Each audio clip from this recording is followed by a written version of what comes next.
یوه ورځې زما د یو کار د لاسه زما مور بیبي ژړلي وو او په سترګو کې اوښکې راغلې وې. د ورکټوالي کار وو. په ورکټوالي ځینې کارونه د ماشومانو نه ښه کېږي، ځینې خراب کېږي. دا یو فطري عمل دی. خو د دغې ورځې زما ژوند چې دی، زما په ژوند کې یو لوی مهم رول او کردار دی. او 30 کاله د دې خبرې وشو. زه دا د 50 کلن یم، خو دغه ورځ مانه نه هېرېږي. نن 30 کاله دا خبره ما په زړه کې وساتله. زما وروڼو خویندو یا چمګاوڼ کې ځینې کسانو ته اوس هم دغه ورځ به یادوي په ممکنه توګه، خو ما چاته پخپله نه ده کړې. ما د خپل ژوند ډېرې خوږې ترخې خلکو ته ویلي دي چې زه په ورکټوالي د کومو سختو نه تېر شوی ما، غریب وم، پلار مې غریب و، مزدوري به یې کوله، زه د کور لومړی هلک وم. او په کلو کې، په وطنونو کې د پښتنو په ټولنه کې هلک چې په کور کې لوی وي هغه ذمهوارۍ وي په اوږو باندې. موږ چونکې په غرونو بانډو کې پاتې کېدو، غریبانان وو. زموږ د ژوند یوه برخه دا هم وه چې موږ به د غرونو نه لرګي راوړل چې انغرۍ پې تود کړو، پخلی پې وکړو، غوړاسکي او نختر او الله بتر تلو به، یوازې به تلو، ډلې به تلې. او دغه شان د هلکانو به په هغه ورځو کې مشینان نه وو او دا بازاري وړه نه وو. نو موږ به خپل جوار غنم جرندې ته وړل او هلته به مو وړه کول، بیا به مو دغه ګوډې یا بوجۍ راوړه. همدغه شان یوه ورځ په ورکټوالي کې 14 کلن به وم خواوشا. نو جرندې ته لاړم چې جرنده مو تیاره ده، وړه تیار دي چې زه خپل وړه راوړم. خو د بارانه امکان و. نو مور مې راته وی چې بچیا ځان سره چترۍ واله، که په لاره کې باران شو چې لوند نه شي. دا وړه به اکثره مونږه دا د یوریا سره راغلې وه. نو دا د پلاستیک بوجۍ به وي. نو په دې کې وړه راوړل، دا به مونږ وینځله، په صابون باندې پاکه به مو کړه. نو دې کې دا وه چې دا به وړه به تبایدل تویدل هم نه، لمده که باران ماران به شو نو لمدېده به هم نه. خو بهرحال زما چې څومره م ګوډې به ما راپورته کوم، هغه شانته وشوه چې ګوډې م راپورته که. نو موږ به ورته منجیله کوله، داسې څادر به مو تاو راتاو که، د دې ولو د پاسه به مو کېښه، او دا بوجۍ چې وه دې ته د ویښته او د سر ته به مو داسې پړې وتړو. دا پړې به مو په دې سر داسې راښکل شلو. بوجۍ به داسې پرته وه، پړې به مو راښکلې وو، را روان به وو. نو په اوږو به مو بوجۍ راوړې. دا ډېر خلک شاید اوس هم کوي. نو باران چې شنو ما په چترۍ ونیوه، که څه هم دې ته اوبه ډېرې نه ځي، خو ما په چترۍ ونیوه. ډېر په شړق شړق باران ورېده. بهرحال یو 2 کیلومتره لرې وه دغه جرنده زموږ د کور نه. نو زه وږی شوی وم او ستړی هم وم رښتیا، او باران هم ورېده. خپو ته بوټانو ته مې اوبه هم روانې وې. بهرحال را روان وم او په یو ځای کې دا په لارو کې چې موږ داسې په تلو نرۍ نرۍ لارې به وي، نو ځای په ځای به په لارو کې د خلکو کورونه هم راتلل. له چا به غوجلې وې. غوجله هغه ځای ته موږ وایو په بونیر کې چېرته چې ساوري یا څاروي خلک تړي ساتي یې. نو دغه شانتې زموږ د کلي زموږ یو ګاونډی سپین سرې کونډه د هغې غوجل وه، او هغه په لاره کې به تله راتله. خو په دغه ورځ چې زه روان وم نو دغه باران ورېده، ډېر په شړق شړق. ناڅاپه ورته زما پام شو چې دا کوټه چې د دې ده دا غوجله دې باندې د اوبو ډنډه ولاړه ده او داسې ډېرې اوبه پرې ولاړې دي. او یقین وکړئ دا اوبه چې ما ولیدې نو دا د دې په دې پشتۍ بهېدې. دا شاته دیوال چې د کوټې وي د پشتۍ وي، او دا د خټو ګټو کورونه. نو زه لږ یو ساعت لپاره زه پوه شوم چې دا کشتۍ دا پشتۍ چې ده دا نړېدی شي. خو بیا ما ستړی مې ما وږی م پرېږدوه. هسې 2 قدمه چې لاړم نو یو دم راته بیا په زړه کې داسې ناڅاپه څه شی راغی چې وسړیه، نو که دا کوټه پرېوته، دا پشتۍ پرېوته، د سپین سرې کونډې خو 2 بجې وي، یو یې غوا وه. داسې څه شیان ساتلو زما خیال دی. نو دا که پرېوته خو دا ساوري مړه کولی شي او بیا به یو جنجال وي. نو دونه به قیامت نه راځي، دا بوګړی کوز کو راشه لاړې شه ته دا اوبه چې دي د لاره ورته جوړه کړه چې د پوشتې نه واوړي. نو کوټې ته چې وخته اول ګوډی کېښو نو ګوډی دا خطر هم را سره و چې دا ګوډی مې لون نه شي. نو که څه هم پلاستیکي بوجۍ وخو دا منجلې مې خپله راواغسته په یو ګټه مې کېښودل لومړی په یو لاس مې داسې راښکله او بیا مې دا بوجۍ داسې نیغه پې کېښوده چترۍ مې پې ودرولله منډې مې کړې او دا ټول وجود مې لون شو. د چترۍ د لاسه قسم لږ ډېر بش وم خو شخ باران ورېده. باران چې کوټې ته وروختم د غوجل نو د هغې مونږ ورته ناوګۍ وایو، ناوا دا بنده شوې وه، داسې واښه ورته راغلی وو، خشاک ورته راغلی یا پاڼې ورته راغلی وې. دا مې رازادې کړې د بوجر جوړی پې روان شو. خو بیا ما پام کوو چې دا اوبه ډېرې زیاتې دي، نو دا په لته چې دا اوبه راسې وایي یا په لاسو د یو طرف ته سیوا کوي دا چل مې شروع کړو، منډې تړلې مې شروع کړې. په دې زما په دې منډو تړلو باندې شاید لاندې به درز دروز شوي. نو دغه اتفاقا دغه ترور په دغه ورځې دغه کوټه کې دغه وخت کې ګیره ووه چېرته د خپلو ساورو سره وراښکاره شوه. نو ما ته یې وویل وخرګېدا څه کوې؟ ما ورته ترو دا ناوا دې بنده وه، دا د کوټې دا ناوګۍ دا مې در ازاده کړه چې د اوبه ترې لاړې شي. نو هغې وې وخرګې خدای دې خوشحاله کړه. خرګې وخرګیا به د خلکو په سپین سرو په کلو کې بډایګانو ماشومانو ته خرګې وې وخرګیا خدای دې جنتي کړه لوی سړی شي او ځان دې وکړو. بهرحال ما خپل ګوډې راواغسه هی کور ته راورسېدم، ډوډۍ مې وخوړه. وړوکوالي کې دا قسمه قصودونو پام څوک نه کوي.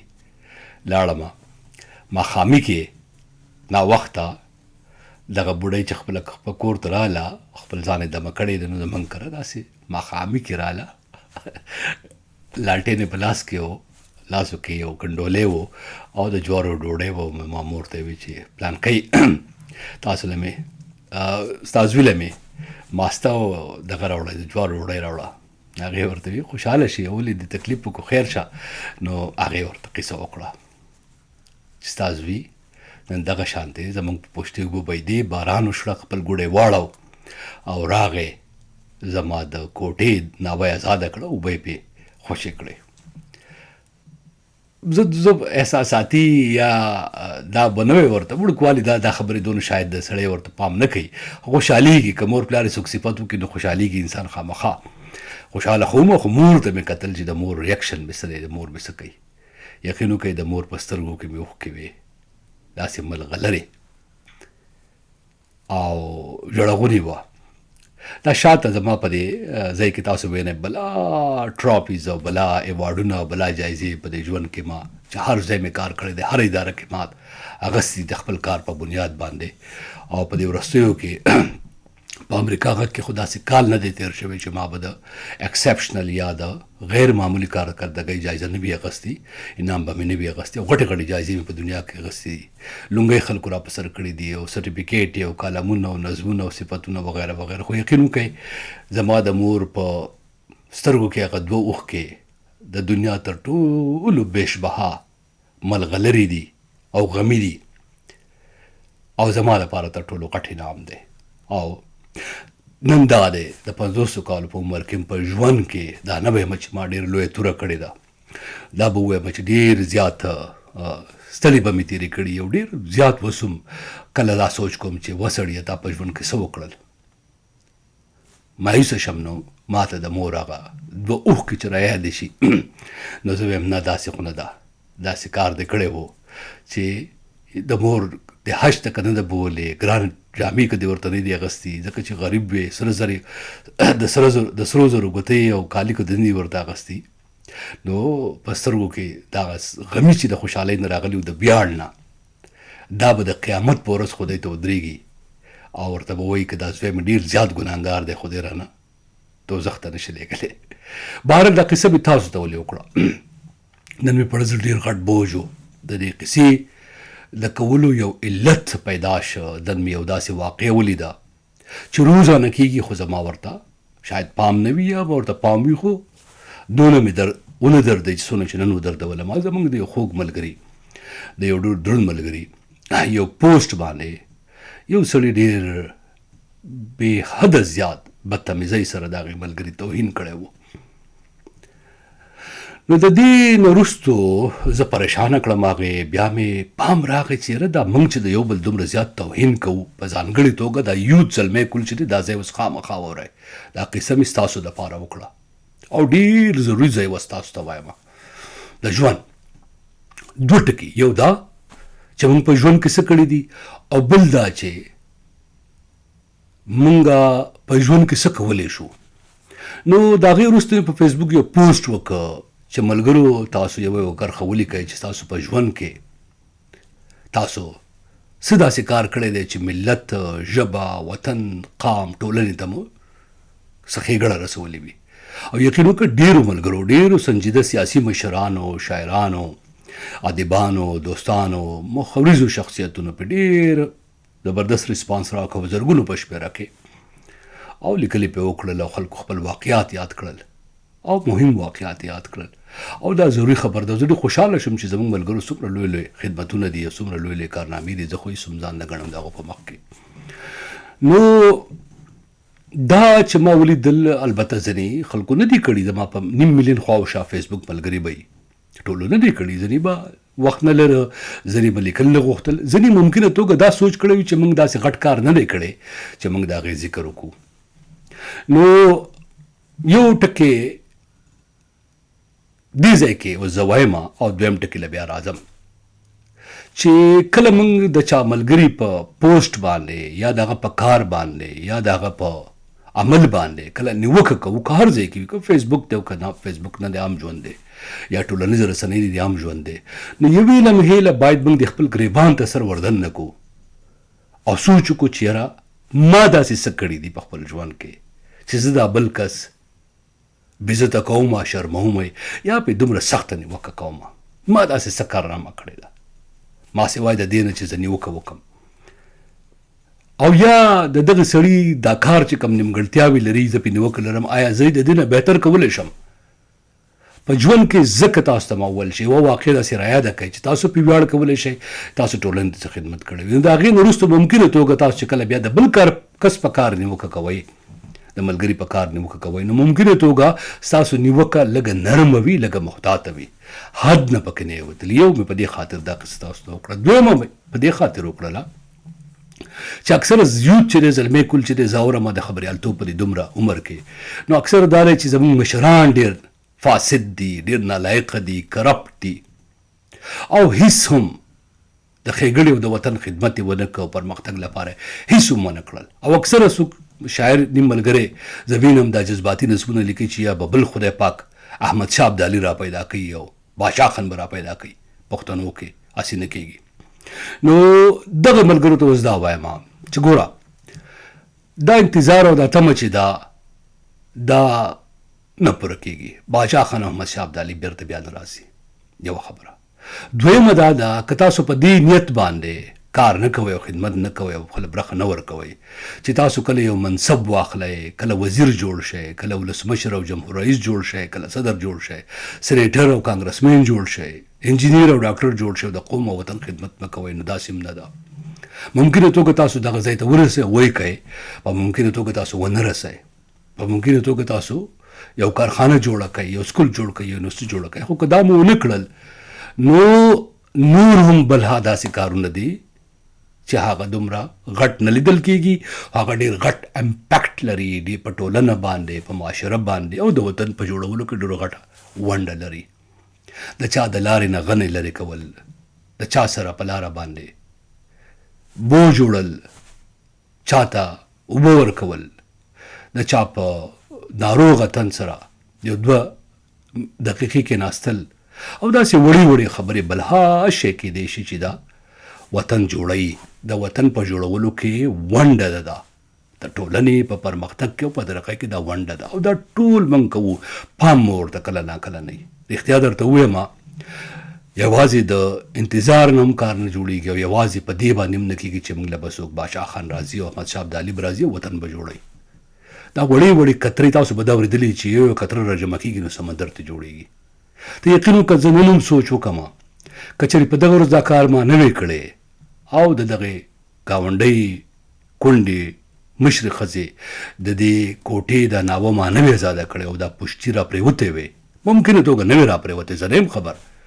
خو اکثره داسې بارانونو کې کچه کچه کورونو کې دا پشتۍ او دا دیوالونه پرېوځي، نو سبا به څه و؟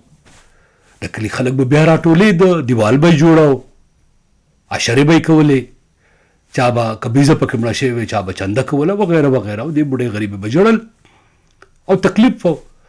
نو زما په دې ورکوټي اکټ باندې زه فکر کوم چې د کلي د خلکو بلا وخت ما بچ که، بلا خوارۍ نه مې وساتل، او دغه بوډۍ د زړه نه دعا وخته، او زما د مور په سترګو کې ملغلرې اوښکې رالې چې نن پې هم زه ویاړ کوم. زه چې کله هم ډېر زیات مایوسه شم، قسم ډېر ملګري به دا فکر کوي چې بنیرګل چې دی ډېر نر سړی دی، ډېر تکړه سړی دی. یقین وکړئ زه دا دعوا هېڅکله نه کوم چې زه یو ډېر لوی خدمت کوم، داسې هېڅ هم نه دي ما کړي.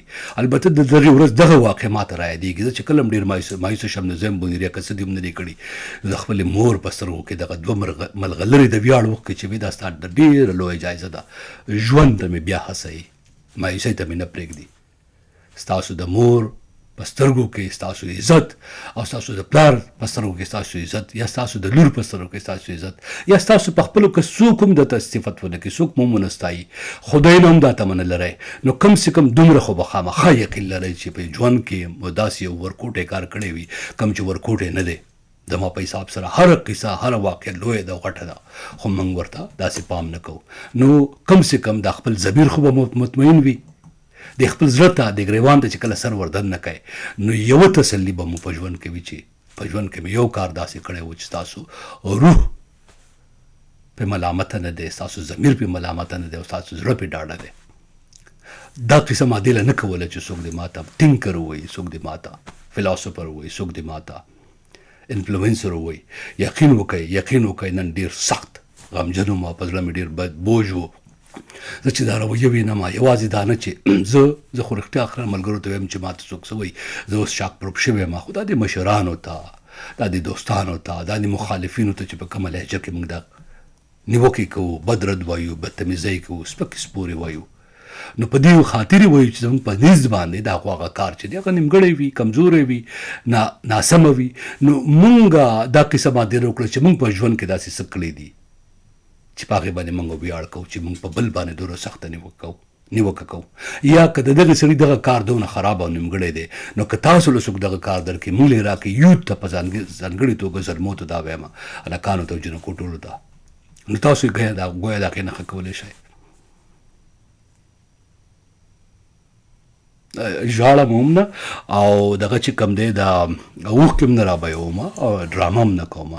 یقین وکړئ چې ما سوچ وکړو چې دا ویډیو ریکارډ کوم، نو مخ به داسې جوړ کړم، نو ګنې ښه به او یا به یو میوزیک په بیکګراونډ کې ولګوم غمجن، نو ښه به نو ما وی چې نه، د خپلې مور قصه، د مور بیبي قصه چې ده، دا زما مور بیبي ده، او د مور بیبي قصه چې ده هغه باید د بغیر د اوښکو نه، بغیر ډرامې نه وشي، او نیغه وشي او کره وشي. او ما دې مورجانې ته هېڅ خدمت نور نه دی کړی، ما نه حج ده او نه عمرې له بولې ده، او نه مې دومره وس و، او چې وس مې پیدا شه نه بیا دا نه وه. خو بهرحال دا هم د دې نن ورځ قصه وه په مخه بخه.